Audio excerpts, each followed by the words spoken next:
Thanks. Before I get to the presentation that I was going to do, Catherine just asked me to say a few words about the evaluation work. Let me go back one slide.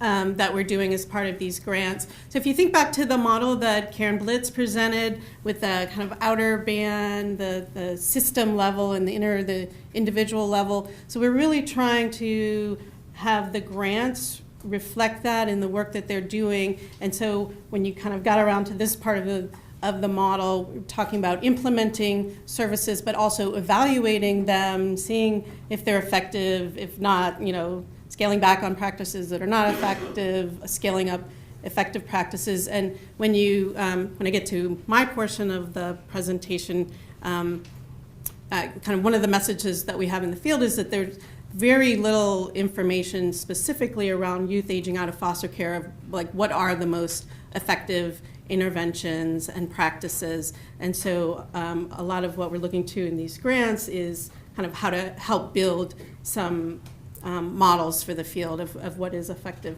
And so that was a big reason that we chose to fund a technical assistance contract that specifically focused on the issue of evaluation. So for the grantees that have the 2-year planning grant, doing everything that we can to assist those grantees in developing strong evaluation plans that will be competitive for the phase 2 round of funding.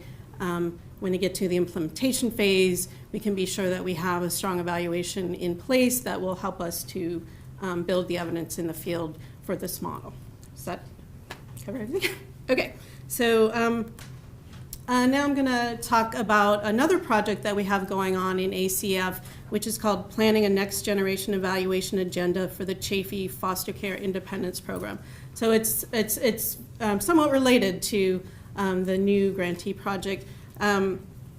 Because what we really want to do here is kind of develop an explicit plan for how we might want to enhance the evidence base for practices, interventions for youth aging out of foster care. And as I mentioned, and you'll see from our past work that there is kind of very little evidence to date, but I think, again, this project fits well with the intervention framework that Karen mentioned about kind of that we as a system have to be trying to constantly move and improve that evidence base.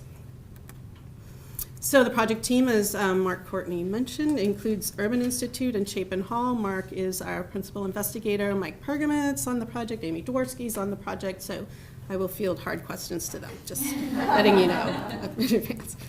Okay, so how we came to this project really has a background in a study that we conducted between 2002 2010 called the Multi-Site Evaluation of Foster Youth Programs.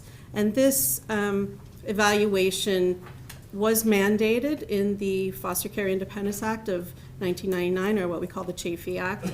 And this, as well as ongoing evaluation work that we're doing, the legislation says that to the maximum extent practicable, the evaluations shall be based on rigorous scientific standards, including random assignment to treatment and control groups.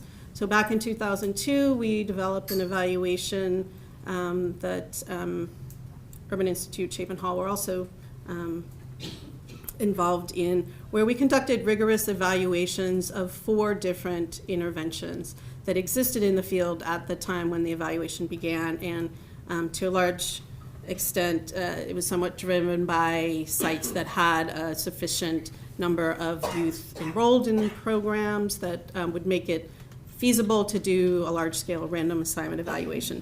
So those 4 sites listed here are the Los Angeles County Life Skills Training Program, Los Angeles County E-Step Tutoring Program, the Kern County Employment Services Program, and the Massachusetts Adolescent Outreach Program. And so I'm sure many of you in the room have heard presentations through the years on this evaluation.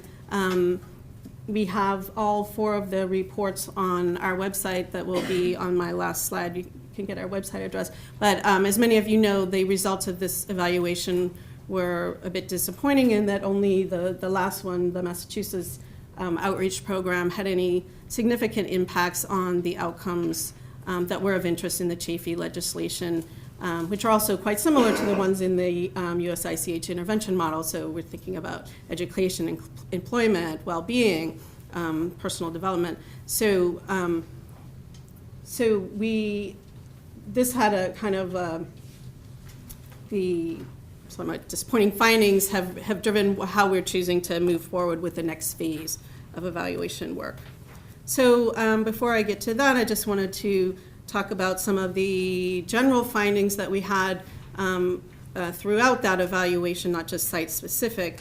The first was that, at the time when we were looking for sites to conduct evaluation in, and also, I think that's still very much the case today, that many promising programs are very small and few interventions for this population have been taken to scale. We also found in our work that programs were often not well targeted to the needs of the population served.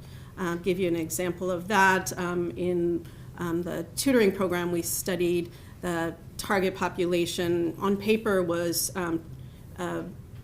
youth who were 1 to 3 years behind grade level in reading and math. But when we actually did assessments of the youth participating in the programs, many of them were much farther behind than that. And so, may or may not have been able to take advantage of the services that were offered. So that's just an example of that. Many of the programs had poorly developed logic models, so thinking about, what the services were as described and what the outcomes expected, and not kind of strong linkages between that.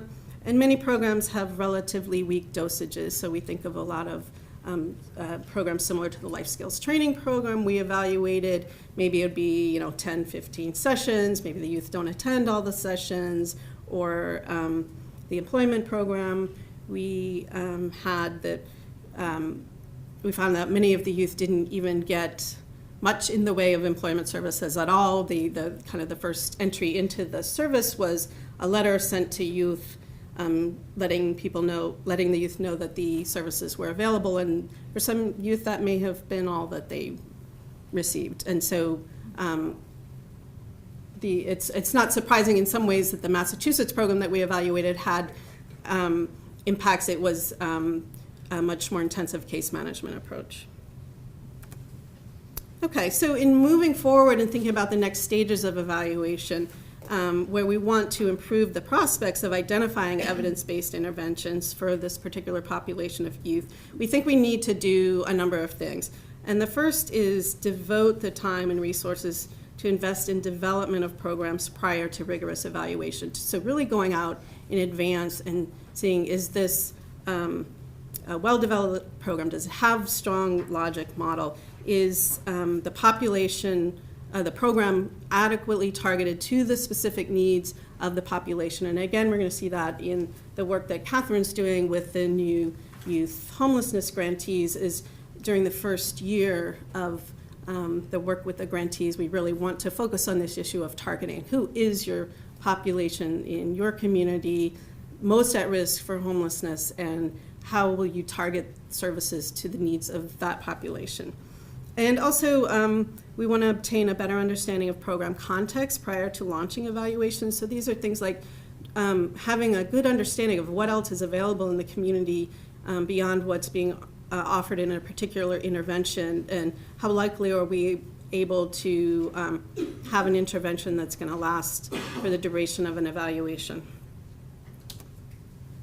Okay, so with those things in mind, we funded the new project that we called the Planning the Next Generation Chafee Evaluation. And this is an ongoing project, so we don't have our final products yet, but I'm going to tell you about the products we're developing now, so that during the course of the next year as they come out, you can be looking for them, and hopefully they can be informative to your work and hopefully informative to the new youth grants that were just awarded. So the first activity we called was developing the knowledge base. So we wanted to go back over the last 10 years, what developments had occurred in the independent living field since we first launched the original multi-site evaluation. We wanted to review more recent findings on characteristics, needs, and outcomes of youth aging out of care. So some of the information that Amy Dworsky talked about today, for example, like the heterogeneity of the youth population aging out, what are the outcomes for these kind of different subpopulations. So we will have a document describing those findings. We wanted to develop a conceptual framework for intervention approaches. We wanted to develop a typology of program models that existed out in the field, as well as identify what might not exist that possibly could exist. And we wanted to develop recommendations and design options for future evaluations.